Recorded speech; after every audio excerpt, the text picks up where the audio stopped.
బ్యాంకుకి సంబంధించిన 6 కోట్ల రూపాయలు దోపిడీ జరిగిపోయింది. ఇది జ్యోతిరాజు గారికి 6 అకౌంట్లు ఉన్నాయి, 6 కోట్లు తప్పేసాడని పెట్టారు నా మీద. పేపర్లో చేసేసాడు.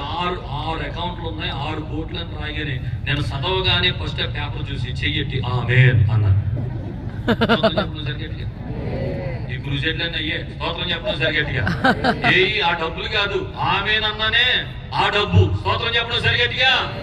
అందుకని దేనికి కంగారు పడిపోవట్లేదు. యథార్థంగా నడుస్తుంటే, మనం దేవునికి అనుకూలంగా నడుస్తుంటే ఎన్నో రాళ్లు పడతా ఉంటాయి, ఎన్నో ఇబ్బందులు పడతా ఉంటాయి, ఎన్నో నిందలు వేస్తా ఉంటారు, ఎన్నో అపహాస్యం చేస్తా ఉంటారు, ఎన్నో భయంకరమైన మాటలు పలుకుతా ఉంటారు. దేనిని పట్టించుకోవద్దు. ఒక మాట చెప్తున్నారు, విశ్వాసమునకు కర్తయు దాన్ని కొనసాగించువాడైనా యేసు వైపు చూచుచు మన ఎదుట ఉంచబడిన పందెములో ఓపికతో పరిగెత్తాలి. ప్రభు వైపు చూస్తే ఈ పక్కరోడు మాటలు మన మీద రానే రావు.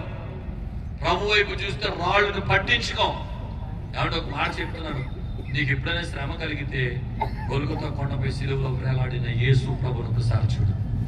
చూస్తే నీకు ఒక ఉపశమనం కలిగేస్తుంది. ఏంటి తెలుసు, ప్రభు నువ్వు పొందిన శ్రమలతో పోలిస్తే నా శ్రమలు పట్టించుకోవే కాదు.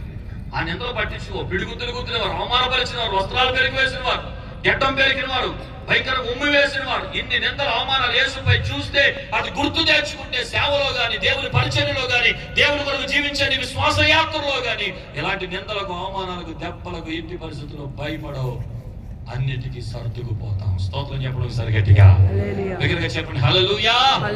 కాబట్టి ఒక మంచి సైనికుడిగా అభిషేక్ ఇన్ని మంచి లక్షణాలు కలిగిన వ్యక్తిగా మనకు కనపడతాడు. ఆమేన్ చెప్పండి. ఆమేన్. క్రీస్తు కొరకు మంచి సైనికులు అని బ్రతకాలని ఈ రాత్రి ప్రభు మనతో మాట్లాడుతున్నాడు. ఇక ఆఖరి మాట నేను చెప్పేసి ముగిస్తాను. ఆఖరి మాట తెలుసా? అభిషేక్ అంటే బహుమతిని ఇచ్చేవాడు అని అర్థం. చెప్పండి, అభిషేక్ అంటే అర్థం ఏంటి? గట్టిగా చెప్పండి. బహుమతిని ఇచ్చేవాడు. చెప్పండి. బహుమతిని ఇచ్చేవాడు. చెప్పండి.